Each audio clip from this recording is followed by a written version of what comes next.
did you put Gregory's name in the goblet of fire? Colin asked calmly. Taylor! Taylor, did you put Gregory's name in the goblet of fire? No, sir. Confess! Hello, Internet. Welcome to Star Theory. Yes, I know we're back, baby. Sorry for the long hiatus of no theories, but I've been working on a short movie that I just got done shooting and editing over the past few months. And now I'm just waiting on someone to score the film, and then it will be ready. I'm really excited to share it with all of you. Putting that aside, I've really missed talking about this series and seeing what crazy theories I come up with. So there has been a lot of information coming out on LoreFi, and by a lot I mean a lot of content, but not much in terms of theory material. But a new live stream has started with new art, and I think I found something very crucial along with a few other things. Theorists, I believe I found the location of Gregory's kidnapping. First, let me talk about the clues that don't give us much information. This Morse code here on the side, after I decoded it, led me to the video of the popular meme, "All your base are belong to us," from the game Zero Wing. And I don't get much out of that besides maybe it relates to the hacker, but I think I'm stretching it a bit. Also, my theory about the green juice being from the Chicago River has been replaced with diet theory. But I still have my suspicions. Taylor also drinks Hill Frost, which I couldn't find any connections to either. These are just some clues that give us hints to what's happening. First, in Taylor's backpack, you can see multiple newspapers, so clearly she is keeping herself up to date on what's going on with Gregory's case, even collecting from different news outlets. She also has a new tape titled Gregory News Update. She also has a newspaper pinned to her board, but we'll get to that later. What caught my eye next was that one of Taylor's socks, or it could be anyone's socks really, but that's not the point, is covering up her webcam. Could she have caught onto the kidnapper's methods? We'll soon find out. A school yearbook is also on her desk, so we can only assume either the year has just ended, or she just decided to get her yearbook out and look at all the messages. So I'd put our new updated timeline around May or June of 2005. This also lines up with some future clues. There's also a new thing on the to-do list, backup computer. Of course, this must be because of the virus she has caught on her computer. So hopefully she does that soon. Also, the lights spell out goblet through Morse code. The only thing I could think of was Harry Potter and the Goblet of Fire, which Taylor has a copy of on her shelf. But again, nothing of importance comes to mind. Editor's note, goblet, I looked it up, and the goblet from Harry Potter apparently symbolizes an impartial judge. So there's that, with all of the confessing and stuff. I think that's pretty important. There's one thing I'd like to turn your attention to regarding any major clues. The newspaper headline pinned to Taylor's board. It's an article from the Daily Herald, and this is what it says. Missing boy's backpack found. Police still stumped. Backpack of Gregory Daniels, missing since last December, has been found near Mallard Lake this weekend.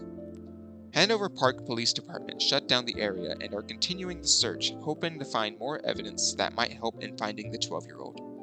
While the HPPD would not comment on if they have found anything else, a representative stated officers are being thorough, in quotes. According to sources, and it cuts off there. Another editor's note, the Daily Herald is a newspaper that runs in the Arlington Heights in Illinois, so we can assume that Taylor lives in this area. This is huge since we can now see where Gregory was kidnapped, or at least where his backpack ended up, and I think that is what was meant by "It all starts on the streets of Chill." In a recent track from Spotify called Menu Beat, we get a reverse message of a news broadcast from Chicago's NBC 5 News at 10. Live from Chicago's NBC 5, this is NBC 5 News at 10. Good evening, everyone. Thanks for being with us. I'm Derek Blakely. And I'm Natalie Martinez, in for Anna DeVlantis. Police aren't divulging much. I couldn't get what Martinez was saying before her line about the police, so if anyone can put that in the comments, I'd appreciate it. But from what I can tell, this is probably the news update that Taylor recorded on her videotape at the top of her shelf. I find it interesting that she is keeping records of news updates regarding Gregory's kidnapping. This must mean that she was close friends with him, Considering how often a 16-year-old high school girl is friends with a 12-year-old middle school boy, I'd say he is either her adopted brother, since we've confirmed that her last name is Summers, and since Gregory's last name is Daniels, they can't be biological siblings. But having him be her adopted brother fixes this problem, and this might explain the relationship their parents had and why the dad is crossed out in the picture. This could be the situation, or Gregory may have been a gamer friend of Taylor's and they met online to play the online games kids played in the 2000s, like Club Penguin or Webkins. This can be explained by the paper in Taylor's trash bin that said, "Unlocked for weeks, no chat." These are the only two scenarios where I think Taylor would be this interested and up to date in Gregory's kidnapping. Outside of the newspapers and notes, we also see the Duck hackers search on Taylor's computer about Gregory, and there are a couple articles that include a mention about his parents, so they are asking people for information. This reminds me of when Taylor's father emailed her in the previous video, where the subject of the email was, "I know what you did." What did her dad do that she knows for a fact he did? Well, what incident has she been following for the past few months? The only incident that matters in this series: Gregory's kidnapping. Did Taylor's dad kidnap Gregory? Or did her mom set her husband up and he will soon be convicted because of Taylor's confession? And is that what the duck means by confess? Does Taylor not want to out her dad because she thinks there's still good in him? How long until she makes her claim to Gregory's parents? And here's a thought that I just thought of now. Is Taylor's dad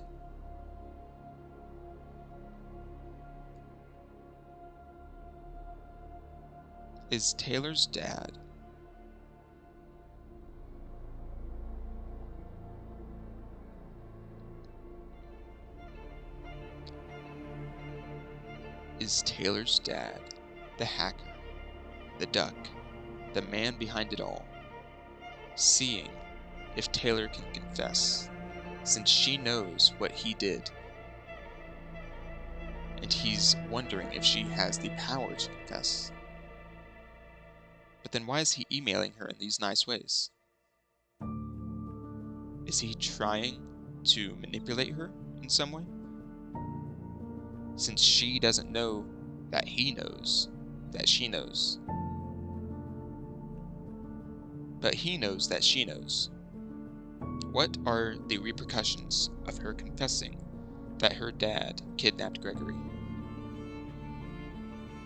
What will her dad do to her if she does confess? These are the questions, and there are so many questions in this episode, and I hope to have an answer to them in the next video. Sorry this one didn't have many answers, but I've been busy lately with my movie, but I'm hoping to get at least one more theory out before the end of the year. So I hope everyone has a happy holiday, and remember, that's just a theory. A star theory. Thanks for watching.